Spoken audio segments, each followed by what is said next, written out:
ഇതൊരു tutorial video ഒന്നല്ല, പക്ഷെ കുറച്ച് പേര് ചോദിച്ചിട്ടുണ്ടായിരുന്നു എൻ്റെ അടുത്ത് ഇത് എങ്ങനെ ചെയ്യാന്നുള്ളത്. ഇത് നമ്മൾ ഹെയർ എങ്ങനെയാണ് എഴുതിയിരിക്കുന്നത് അതേപോലെ തന്നെ സ്കെച്ച് ഇട്ടിട്ട് ആ രീതിയിൽ ഞാനിങ്ങനെ എഴുതി കൊടുക്കുക ചെയ്യാറ്. ഇത് മമിത ബൈജുവിനാണ് നമ്മളിപ്പോൾ വരച്ചുകൊണ്ടിരിക്കുന്നത്. നമ്മൾ ഇതേപോലെ ഒരുപാട് പേരെ വരച്ചിട്ട് നമ്മുടെ ചാനൽ നോക്കിക്കഴിഞ്ഞാൽ കാണാൻ പറ്റും. അതേപോലെ തന്നെ നമ്മൾ ഡ്രസ്സും ഇതേപോലെ ലൈറ്റ് ആയിട്ട് സ്കെച്ചിട്ട് ഞാൻ കാണിച്ചുതരാം. ലൈറ്റ് ആയിട്ട് സ്കെച്ചിട്ട് വെച്ചിട്ട് ഡ്രസ്സൊക്കെ ചെയ്യും. പിന്നെ കണ്ണൊക്കെ ഞാൻ ലാസ്റ്റേ ചെയ്യാറുള്ളൂ, ബാക്കി ഭാഗങ്ങളൊക്കെ ചെയ്യാൻ നല്ല സമയം എടുക്കുന്നുണ്ട്. കണ്ണും മുഖമൊക്കെ ഞാൻ ബാക്കി പയ്യെ ചെയ്യാറുള്ളൂ. പിന്നെ ചില ഫോണ്ടുകൾ വരും, ഇതേപോലത്തെ ഫോണ്ടുകൾ എഴുതാൻ വേണ്ടിയിട്ട് അവർ പറയും. ഫോണ്ടുകളൊക്കെ എഴുതുമ്പോൾ ഒരു സ്കെച്ച് ഇട്ടിട്ട് എഴുതാണെങ്കിൽ കറക്റ്റായിട്ട് നമുക്ക് പേന വെച്ച് ചെയ്യാൻ പറ്റും. അതേപോലെ തന്നെ ഈ വർക്ക് നമ്മൾ നെയിം പോർട്രേറ്റ് ലൈവായിട്ട് നമ്മൾ ചെയ്യാറുണ്ട്. ലൈവായിട്ട് ഓരോ പ്രോഗ്രാമിൽ നമ്മൾ വിളിക്കുമ്പോൾ നമ്മൾ അവിടെ പോയി ചെയ്യാറുണ്ട് ഓരോരോ കാര്യങ്ങൾക്ക് വേണ്ടിയിട്ട്.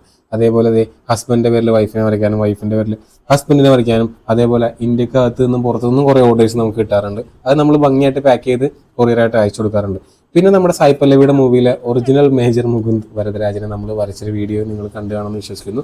അത് കാണാത്തവരുണ്ടെങ്കിൽ നമ്മുടെ ചാനലിലുണ്ട്, ജസ്റ്റ് കണ്ടാൽ മതി. പിന്നെ കപ്പിൾസിൻ്റെ ഫോട്ടോ, ഇത് നമ്മൾ A3 ചെയ്തൊരു വർക്കാണ്. സ്കെച്ചസ് എല്ലാം നമ്മൾ ചെയ്ത് കഴിഞ്ഞിട്ട് പേര് എഴുതി കഴിഞ്ഞതിന് ശേഷം ആ സ്കെച്ചിൻ്റെ മാർക്കിങ്സ് എല്ലാം നമ്മൾ ഇറേസർ വെച്ച് ഇറേസ് ചെയ്ത് കളയാ ചെയ്യാറ്. ഇതും നമ്മൾ ഇതിന് മുന്നേ ചെയ്ത ഒരു A4 വർക്ക് തന്നെയാണ്.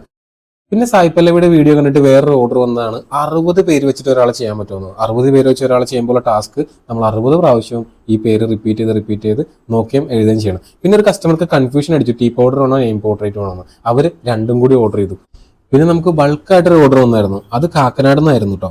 അതേപോലെ മമിത ബൈജുനെ വരച്ച കംപ്ലീറ്റ് ആ ഒരു വീഡിയോ ഞാൻ ഇതിലിട്ടിട്ടുണ്ടായിരുന്നു, കാണാത്തവർ പോയി കാണാം. അതേപോലെ മമിത ബൈജുനെ വരച്ച ഒരു വീഡിയോ ഞാൻ ഇട്ടിട്ടുണ്ട്, കാണാത്തവർ പോയി കാണാം. കൂടുതൽ അറിയാൻ ആഗ്രഹിക്കുന്ന കാര്യങ്ങൾ കമന്റ് ചെയ്യും.